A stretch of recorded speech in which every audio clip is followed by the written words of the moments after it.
Hello friend, trick to learn classes में आपका स्वागत है।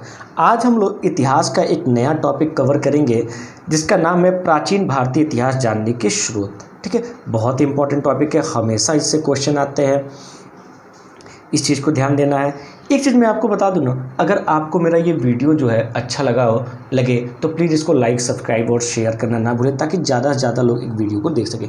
इससे पहले जो मैंने आपको वीडियो बनाया था इतिहास का, अगर आप लोगों ने वो नहीं देखा है तो प्लीज़ उस वीडियो को देखिए, उसके बाद से ये आपका वीडियो आएगा। ठीक है, तो आज हमारा जो टॉपिक है ना वो है प्राचीन इतिहास जानने के स्रोत। और प्राचीन इतिहास जानने के स्रोत के लिए देखिए मैंने चार्ट बनाया है, और चार्ट में क्या है कि जो प्राचीन इतिहास है ना उसके बारे में हमें कहाँ कहाँ से जानकारी मिलती है, कैसे कैसे हमको जानकारी मिलती है कि प्राचीन समय में लोग कैसे थे, कैसे रहते थे, है कि नहीं। आप लोगों ने बहुत सारी प्राचीन इतिहास के बारे में मूवी देखा होगा, है कि नहीं। जैसे आपने मोहनजोदाड़ो देखा होगा, जोधा अकबर देखा होगा, है कि अभी पानीपत आया था ये देखा होगा। तो ये लोग इतना उस पर रिसर्च करके तब ये मूवी बनाते हैं ताकि आप लोग को सही चीज़ें कॉन्सेप्चुअल दिया जाए। उसके बाद भी बहुत सारे विवाद वगैरह होते रहते हैं, वो तो इंडिया है, हर चीज़ चलता रहता है कि नहीं है। तो चलिए हमको यहाँ पे देखना है प्राचीन इतिहास जानने के स्रोत को मैंने 3 भागों में बांटा। पहला है आपका पुरातात्विक स्रोत, दूसरा है आपका साहित्यिक स्रोत और तीसरा है विदेशी यात्रियों के विवरण। देखिए पुरातात्विक स्रोत यानी कि पुरातत्व की खुदाई में जो चीज़ें हमको प्राप्त हुई हैं उनको हम लोग पुरातात्विक स्रोत में रखते हैं। जैसे अभिलेख, जैसे प्राचीन समय के जो राजा थे ना वो अपने बारे में क्या करते थे, पत्थरों पे लिखवाते थे, उनको हम लोग क्या कहते हैं, अभिलेख। तो उसके क्या होता है, उसके पढ़ने से हमको प्राचीन इतिहास के बारे में क्या होती है, जानकारी मिलती है। जैसे प्राचीन समय की जो मुद्राएँ थी उनसे हमको जानकारी मिलती है। जैसे किसी ने अपनी मुद्रा पे पशुपति शिव का चित्र बना दिया, किसी कोई वीणा बजाते हुए चित्र बनाया है कि नहीं है। तो उससे हमको पता चलता है कि लोगों को किस किस चीज़ का ज्ञान था। तीसरा है मूर्तियाँ या चित्रकला। मूर्तियाँ जो फेमस है, जो कंदराओं में, गुफाओं में जो चित्रकला किया गया है, उससे भी क्या होता है, प्राचीन इतिहास के बारे में हमको जानकारी मिलती है। दूसरा क्या है, साहित्यिक स्रोत। साहित्यिक स्रोत में देखिए, साहित्यिक स्रोत यानी कि जो किताबों से, साहित्य से, जो प्राचीन साहित्य है उससे जो जानकारी मिलती है उनको हम लोग साहित्यिक स्रोत में रखते हैं। साहित्यिक स्रोत को मैंने 2 भागों में बांटा है, एक है आपका ब्राह्मण साहित्य, दूसरा है ब्राह्मणेतर साहित्य। ब्राह्मण साहित्य क्या होता है कि वो किताबें या वो एक ग्रंथ जिनकी रचना ब्राह्मणों द्वारा की गई है उनको हम लोग क्या कहते हैं, ब्राह्मण साहित्य कहते हैं। जबकि ब्राह्मणों को छोड़कर अन्य लोगों के द्वारा जो ग्रंथों की, जो प्राचीन इतिहास की किताबों की जो आपको जानकारी मिलती है, जो लिखी गई हैं, उनको हम लोग क्या कहते हैं, ब्राह्मणेतर साहित्य कहते हैं। ठीक है, ब्राह्मण ग्रंथ में क्या आते हैं, तो वेद आते हैं, उपनिषद आते हैं, वेदांग आते हैं, आरण्यक आते हैं, पुराण आते हैं, स्मृति, महाकाव्य, ये सारे आपके ब्राह्मण साहित्य में आते हैं। जबकि ब्राह्मणेतर साहित्य में क्या आते हैं, तो बौद्ध ग्रंथ और जैन ग्रंथ आता है। ठीक है, इसके साथ साथ जो विदेशी यात्रियों के विवरण यानी कि जो विदेशों से भारत में आए और अपनी अपनी किताबों में जो भारत के बारे में वर्णन किया, उससे भी क्या होता है, हमको प्राचीन इतिहास के बारे में क्या होती है, जानकारी प्राप्त होती है। जैसे यूनानी या रोमन लेखक, जैसे टेसियस थे, हेरोडोटस थे, मेगास्थनीज थे, ये लोग भारत में आए, अपनी अपनी किताबों के बारे में लिखा, तो इससे क्या होता है, प्राचीन इतिहास के बारे में हमको क्या मिलती है, जानकारी मिलती है। जैसे चीनी लेखक भारत में, चाइना से लोग आए, जैसे फायान आया, वेनसांग आया, इत्सिंग आया,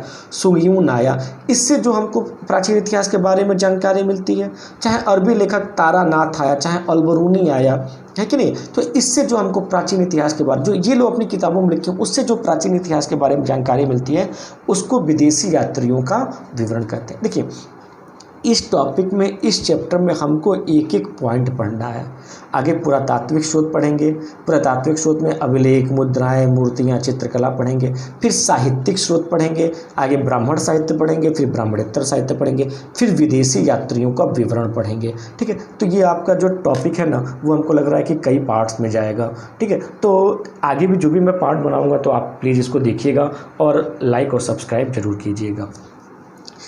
अब थोड़ा सा देखिएगा, ये शुरू करने से पहले, आपका पुरातात्विक स्रोत शुरू करने से पहले मैंने कुछ पॉइंट्स लिखे हैं जो आपके एग्जाम के लिए बड़ा इंपॉर्टेंट है। ठीक है, सबसे पहला पॉइंट क्या कह रहा है कि भारतीय पुरातत्व सर्वेक्षण, ठीक है। यानी कि आर्कियोलॉजिकल सर्वे ऑफ इंडिया की स्थापना 1861 में, उससे जो सोचिए अंग्रेजों के समय में भी क्या हुआ था, भारतीय पुरातत्व सर्वेक्षण की स्थापना हो गई थी। और किसने किया था, तो सर अलेक्जेंडर कनिंघम ने। सर अलेक्जेंडर कनिंघम ने क्या किया था, भारतीय पुरातत्व सर्वेक्षण की क्या की थी, स्थापना की था, जिसका मुख्यालय कहाँ बनाया था, तो शिमला बनाया था। कहाँ मुख्यालय बनाया था, शिमला बनाया था, ठीक है। इसीलिए जो कनिंघम है ना, इनको भारतीय पुरातत्व का जनक कहा जाता है। अगर आपके एग्जाम में पूछे कि भारतीय पुरातत्व का जनक किसको कहते हैं, तो कनिंघम को। क्यों कहा जाता है, क्योंकि इन्होंने सबसे पहले 1861 में शिमला में भारतीय पुरातत्व सर्वेक्षण की क्या किया था, स्थापना किया था, ठीक है। अगर वर्तमान परिदृश्य की बात करें तो वर्तमान में भारतीय पुरातत्व जो है पर्यटन एवं संस्कृति मंत्रालय के अंतर्गत आता है। यानी कि भारतीय पुरातत्व किसके अंतर्गत है, जो पर्यटन एवं संस्कृति मंत्रालय होगा, यानी कि पर्यटन जो संस्कृति मंत्री होंगे वो जो है भारतीय पुरातत्व विभाग में क्या करेंगे, देखेंगे, ठीक है। नेक्स्ट पॉइंट मैंने लिखा है कि वर्तमान में ग्रेगोरियन कैलेंडर एक अंतर्राष्ट्रीय कैलेंडर है। जो हम लोग घर में कैलेंडर यूज करते हैं ना, आप लोगों ने देखा होगा जनवरी, फरवरी, मार्च, अप्रैल कैलेंडर जो यूज करते हैं, तो उस कैलेंडर को क्या कहते हैं, तो उस कैलेंडर को कहता है ग्रेगोरियन। क्या कहते हैं, ग्रेगोरियन कैलेंडर कहा जाता है, ठीक है। फिर नेक्स्ट पॉइंट क्या लिखा है कि इटली के अलाइसियस लिलिस द्वारा प्रस्तावित इस कैलेंडर की घोषणा 1582 एडी में पॉप ग्रेगरी 13 के द्वारा की गई थी। यानी कि ये कैलेंडर घोषित किसने किया था, तो पॉप ग्रेगरी 13 ने किया था, इसलिए इसको ग्रेगोरियन कैलेंडर के नाम से जाना जाता है। चलिए, तो यहाँ तक हम लोगों ने जो एक ओवरव्यू देखा था वो आपका ख़त्म हो गया। अब हमारा सबसे पहला टॉपिक क्या है, पुरातात्विक स्रोत। अब पुरातात्विक स्रोत में हमको सबसे पहला पॉइंट आप लोग चार्ट में देखिएगा, मैंने क्या लिखा है, अभिलेख। क्या लिखा है, अभिलेख। अब हम लोग बात करते हैं कि अभिलेख होता क्या है। तो अभिलेख होता है पत्थरों पर, शिलाओं पर, स्तंभों पर, ताम्र पत्रों पर अंकित लेख को हम लोग क्या कहते हैं, अभिलेख कहते हैं। यानी कि प्राचीन समय के जो राजा थे वो पत्थरों पर कुछ लिखवाते थे, पहाड़ों पर कुछ लिखवाते थे, स्तंभ यानी कि दीवालों, खंभों पे कुछ लिखवाते थे, और ताम्र पत्रों पर, तांबे का जो पत्र होता था, इतने बड़े बड़े ऐसे कागज की तरह पत्र होते थे, उस पे जो अपने बारे में अंकित कराते थे उनको हम लोग क्या कहते हैं, अभिलेख कहते हैं। जैसे आज के समय में आप लोग मंदिर पे जाएंगे ना, तो कहीं मंदिर वगैरह पे जाते होंगे तो देखिएगा एक पत्थर का बहुत बड़ा सा बोर्ड लगा होता है और उस पर लिखा होता है कि सेठ रामदास ने 10,001 रुपया दिया, चाहे सेठ इसने 10,001 ये दिया, तो अलग अलग नाम लिखा था, वो लिखा होता है कि मंदिर के निर्माण की सहायता है, तो है कि नहीं है। तो वो जो पत्थर होता है वो क्या होता है, अभिलेख होता है। चाहे आप लोग कहीं ताजमहल घूमने जाते होंगे, चाहे लाल किला देखने गए होंगे, तो वहाँ पर देखिएगा बाहर एक पत्थर लगा होता है जिसके बारे में जो है ताजमहल के बारे में पूरी डिटेल उसमें लिखी होती है, तो उसको हम लोग क्या कहते हैं, अभिलेख कहते हैं, ठीक है। फिर अभिलेख में मैंने सबसे पहला पॉइंट क्या लिखा है कि सबसे प्राचीन अभिलेख मध्य एशिया के बोगजोकोई नामक स्थान से प्राप्त हुआ है। यानी कि मध्य एशिया में एक जगह है जिसका नाम है बोगजकोई। क्या नाम है, बोगजकोई। वहाँ से क्या है कि हमको एक अभिलेख प्राप्त हुआ है जिसकी कार्बन रेटिंग जब उसकी कराई गई तो पता चला कि ये सबसे क्या है, प्राचीन है, ठीक है। फिर क्या कह रहा है कि इससे ऋग्वेद की तिथि ज्ञात की, यानी कि ऋग्वेद की रचना जब हुई है तभी ये आपका जो है अभिलेख भी लिखा गया है। फिर नेक्स्ट पॉइंट क्या कह रहा है कि भारत की बात करें, देखिएगा अगर ये तो पूरे वर्ल्ड की हो गया, पूरे वर्ल्ड में सबसे प्राचीन अभिलेख कहाँ पे है, तो पूरे वर्ल्ड में सबसे प्राचीन अभिलेख बोगजकोई का है। बोगजकोई का अभिलेख कहाँ पर है, तो मध्य एशिया में है कि नहीं, कहाँ पर, तो मध्य एशिया में। और इससे क्या होता है, तो ऋग्वेद की तिथि जो है वो ज्ञात करने में हमको मदद मिलती है, ठीक है। नेक्स्ट पॉइंट क्या कह रहा है कि भारत में सबसे प्राचीन अभिलेख किसके हैं, तो अशोक के। सबसे प्राचीन अभिलेख किसके, अशोक के। अशोक किस वंश का राजा था, तो मौर्य वंश का, ठीक है। चंद्रगुप्त का लड़का बिंदुसार, बिंदुसार का लड़का अशोक, है कि नहीं, मौर्य वंश का राजा था। तो भारत में सबसे प्राचीन अभिलेख किसके हैं, तो अशोक के हैं। कब के हैं, तो 300 ईसा पूर्व के हैं, ठीक है। अब देखिए जो भारत में जो अशोक के अभिलेख है, चाहे जो आपके और भी जगह जो अशोक के अभिलेख प्राप्त हुए हैं, उसकी भाषा और लिपि और विशेषता मैंने यहाँ पे लिखा है कि यानी कि जो अशोक के अभिलेख प्राप्त हुए हैं ना, वो किस किस भाषा में है और उसकी क्या विशेषता है। देखिए आपके एग्जाम में पूछा जाता है कि ब्राह्मी लिपि कैसे लिखी जाती है, खरोष्ठी लिपि कैसे लिखी जाती है, ठीक है, तो इसको हम लोग को थोड़ा सा ध्यान देना है। तो देखिए, जो अशोक का जो आपका लिपि है वो प्राकृतिक भाषा में है, ठीक है, प्राकृतिक भाषा में है। और लिपि क्या है? ब्राह्मी लिपि। ध्यान दीजिएगा, एक भाषा होता है, एक लिपि होता है। जैसे हिंदी भाषा देवनागरी लिपि, हिंदी भाषा देवनागरी लिपि, यानी कि हिंदी भाषा को लिखने के लिए आपको देवनागरी लिपि का ही प्रयोग करना पड़ेगा। देवनागरी लिपि में बताया गया है कि क ऐसे लिखा जाएगा, ख ऐसे लिखा जाएगा, ग ऐसे लिखा जाएगा, ये मात्रा लगेगी, आ ऐसे लिखा जाएगा, है कि नहीं है। और इन सबको यूज करके आप क्या करते हो? भाषा लिखते हो, अपनी बातों को लिखते हो, है कि नहीं है। तो लिपि क्या होता है? जिसमें किसी भाषा को लिखने का तरीका जो बताया गया है उसको लिपि कहते हैं। और लिपि की सहायता से जो है, जो हमने लिखा वो भाषा हो गया, ठीक है। तो क्या कह रहा है? जो प्राकृतिक भाषा यानी कि उस समय की बोलचाल की भाषा थी प्राकृतिक भाषा। और प्राकृतिक भाषा किस लिपि में? तो ब्राह्मी लिपि। और ये संपूर्ण भारत में जो अशोक के अभिलेख पाए गए हैं ना, वो ब्राह्मी लिपि में ही पाए गए हैं। अगर आपके एग्जाम में पूछे कि संपूर्ण भारत में अशोक के अभिलेख किस लिपि में पाए गए हैं? ब्राह्मी लिपि में। अब ब्राह्मी लिपि कैसे लिखी जाती है? तो बाएं से दाएं। कैसे? बाएं से दाएं लिखा जाता है। कैसे लिखा जाता है? बाएं से दाएं। जैसे हम लोग लिखते हैं ना, ऐसे हम लोग कैसे लिखते हैं? ये जैसे क, ख, ग, घ। तो ये हम लोग क्या कर रहे हैं? बाएं से दाएं की तरफ जा रहे हैं, है कि नहीं है। तो देखिए, याद करने का तरीका क्या है? ब से ब्राह्मी, ब से बाएं, ब से ब्राह्मी, ब से बाएं। तो ब्राह्मी लिपि कैसे लिखी जाती है? बाएं से दाएं, ब से ब्राह्मी, ब से बाएं, ठीक है। दूसरा है यूनानी भाषा, यानी कि यूनान की जो भाषा थी उसको यूनानी भाषा कहते हैं। और यूनानी भाषा किस लिपि में है? तो खरोष्ठी लिपि में। कौन सी लिपि है? खरोष्ठी लिपि। और ये कहाँ पाया जाता है? तो पश्चिमोत्तर भारत में, यानी कि भारत का जो पश्चिम एरिया है वहाँ पे जो अशोक के अभिलेख पाए गए हैं वो जो है खरोष्ठी लिपि में है। इसके साथ साथ जो अफगानिस्तान है, देखिए पहले अफगानिस्तान वगैरह सब भारत में ही तो आता था ना, है कि नहीं है। अब तो अलग अलग हो गया, पाकिस्तान, अफगानिस्तान सब पहले भारत में ही आता था। तो जो आपका अफगानिस्तान है वहाँ पे भी क्या जो अशोक के अभिलेख पाए गए हैं वो खरोष्ठी लिपि। और खरोष्ठी लिपि कैसे लिखी जाती है? तो दाएं से बाएं। जैसे आपका उर्दू लिखा जाता है ना, उर्दू देखिएगा उल्टा लिखा जाता है, वैसे क्या होता है? खरोष्ठी लिपि लिखी जाती है। तो आपको याद क्या करना है? ब से ब्राह्मी, ब से बाएं। तो ब्राह्मी लिपि कैसे लिखी जाती है? बाएं से दाएं। और खरोष्ठी उसी का उल्टा। खरोष्ठी कैसे लिखा जाएगा? तो दाएं से बाएं। खरोष्ठी दाएं से बाएं, ब्राह्मी बाएं से दाएं, ठीक है। और तीसरा होता है आपका आरामाइक लिपि या आरामाइक भाषा। और आरामाइक भाषा किस लिपि में होता है? आरामाइक लिपि में भी होता है। और ये भी पश्चिमोत्तर भारत और अफगानिस्तान में पाया जाता है। ये भी आपका कैसे लिखा जाता है? तो ये भी आपका दाएं से बाएं ही लिखा जाता है, ठीक है। अब देखिएगा, मैंने एक पॉइंट लिखा है कि सर्वप्रथम यानी कि सबसे पहले एक जेम्स प्रिंसप नामक आदमी था जिसने 1837 में अशोक के ब्राह्मी लिपि के लिखित अभिलेख को पढ़ा था। तो ये सबसे पहले जो है अशोक के ब्राह्मी लिपि के लिखित अभिलेख को जेम्स प्रिंसप ने ही पढ़ा था। याद रखिएगा, खरोष्ठी लिपि के बारे में अभी तक कोई जानकारी नहीं। खरोष्ठी लिपि अभी तक शायद कोई पढ़ भी नहीं पाया है, जहाँ तक मेरी जानकारी अभी तक कोई नहीं पढ़ पाया है। अगर आपको कोई जानकारी हो इसके बारे में तो मेरे कमेंट बॉक्स में ज़रूर इसको भेज दीजिएगा, मैं उसको ऐड कर लूँगा, ठीक है। तो जो ये कई बार पूछा जाता है कि अशोक के अभिलेख किसने पढ़ा था, तो जेम्स प्रिंसप ने। किस वर्ष पढ़ा था? तो 1837 में, ठीक है। और कौन सी लिपि पढ़ा था? तो ब्राह्मी लिपि को पढ़ा था, ठीक है। इसके बाद अगला पॉइंट क्या कह रहा है कि भारतवर्ष का सर्वप्रथम उल्लेख हाथी गुम्फा अभिलेख से मिलता है। जो हाथी गुम्फा अभिलेख है वहाँ पे ही क्या होता है? सबसे पहले भारतवर्ष का क्या किया गया है? उल्लेख मिला है, ठीक है। अब मैंने हेडिंग डाला है प्रमुख अभिलेख।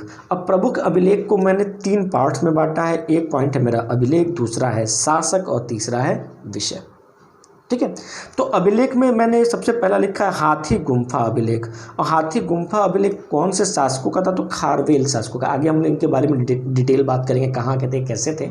जब जैसे जैसे मैं हिस्ट्री का आगे का वीडियो बनाता जाऊँगा मैं आपको बताता जाऊँगा। मैं आपको पहले ही बता रहा हूँ कि मेरे चैनल पर हर चीज़ चैप्टर वाइज और एक सिस्टमेटिक तरीके से पढ़ाया जाता है। हम केवल इंपॉर्टेंट और वो नहीं पढ़ाते हैं। मैं आपको ऐसा पढ़ा दूँगा कि हिस्ट्री से कभी भी आप कोई भी परीक्षा देंगे इससे बाहर आएगा ही नहीं, क्योंकि इससे बाहर कुछ है ही नहीं।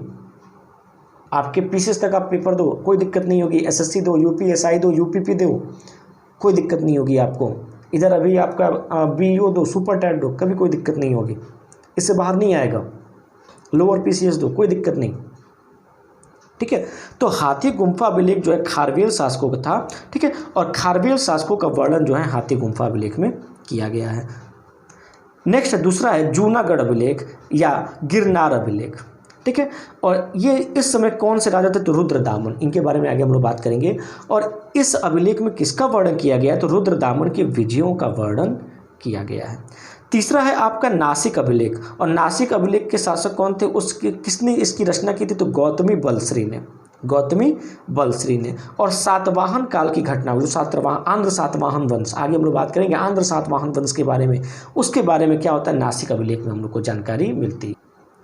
चौथा है हमारा प्रयाग स्तंभ लेख। प्रयाग स्तंभ लेख में समुद्रगुप्त की, देखिए ये कई बार एग्जाम में पूछा जाता है कि प्रयाग स्तंभ लेख में किसके बारे में जानकारी मिलती है, तो समुद्रगुप्त के बारे में। समुद्रगुप्त के युद्धों का वर्णन जो है, समुद्रगुप्त ने जो जो युद्ध विजय किया उसका वर्णन जो है आपका इसमें है। अगला है एहोल अभिलेख, और इसमें पुलकेशिन द्वितीय के बारे में आपको जो है जानकारी मिलती है। तो हर्ष और पुलकेशिन का जो युद्ध हुआ था इसके बारे में आपको एहोल अभिलेख में जानकारी मिलती है। अगला है आपका भीतरी अभिलेख, इसमें जो है स्कंदगुप्त जो है इसकी जीवन की घटना के बारे में जानकारी मिलती है। जो आपका भीतरी अभिलेख है ना, इसमें क्या है कि स्कंदगुप्त के जीवन की घटना के बारे में क्या होता है, इसमें आपको जानकारी मिलती है। अगला है मंदसौर अभिलेख, इसमें जो मालवा नरेश यशोधर्मन थे ना, उनके बारे में, जो उनकी सैनिक उपलब्धियां हैं ना, इसके बारे में जो है मंदसौर अभिलेख में जानकारी मिलती है, ठीक है। अब इसके बाद मैंने कुछ पॉइंट्स लिखे हैं, और कुछ पॉइंट क्या हैं, कुछ प्रमुख शब्दावलियां हैं। सबसे पहली शब्दावली में क्या है, एपिग्राफी। एपिग्राफी में हम लोग किसका अध्ययन करते हैं, तो अभिलेखों का अध्ययन, यानी कि अभिलेखों का अध्ययन किस में करते हैं, एपिग्राफी में। किस में करते हैं, एपिग्राफी में। उसके बाद अगला है पेलियोग्राफी। पेलियोग्राफी में हम लोग किसका अध्ययन करते हैं, तो प्राचीन दस्तावेज व प्राचीन तिथि का अध्ययन करते हैं। प्राचीन दस्तावेज का अध्ययन जो है हम लोग किस में करते हैं, तो पेलियोग्राफी में करते हैं। अगला है न्यूमिस्मेटिक्स। क्या है, न्यूमिस्मेटिक्स। इसमें क्या करते हैं, सिक्कों का अध्ययन करते हैं। किसका अध्ययन करते हैं, सिक्कों का अध्ययन करते हैं। अगला है मेगालिथ। मेगालिथ में किसका अध्ययन करते हैं, तो दक्षिण भारत के लोग शव के साथ औजार, मिट्टी के बर्तन इत्यादि दफनाते थे, और उसके ऊपर पत्थर के स्मारक बनाते थे, जिनको हम लोग क्या कहते थे, मेगालिथ कहते थे। क्या कहते थे, मेगालिथ। देखिएगा मेगालिथ होता क्या है, देखिए मेगालिथ क्या होता है, तो दक्षिण भारत के लोग जो है ना, वो शव के साथ औजार रखते थे, ठीक है, जो दफनाते थे तो उनके औजार रख देते थे, मिट्टी के बर्तन, ताकि ये ऊपर भी जाए तो अपना भोजन वगैरह करके जो है अपना जो है अच्छे से रहे। ये उनका कॉन्सेप्ट हुआ करता था। तो पत्थर का स्मारक बनाते थे, जिसको हम लोग क्या कहते थे, मेगालिथ कहते थे। अब हमको दूसरा पढ़ना है मुद्राएं, ठीक है। ध्यान दीजिएगा, मुद्रा, मुद्रा क्या होता है, तो मुद्रा किसको कहते हैं पता है, तो आप लोग जानते होंगे कि भैया जो क्रय विक्रय के लिए यूज करते हैं उसको हम लोग क्या कहते हैं, मुद्रा कहते हैं। सही है, नहीं गलत है।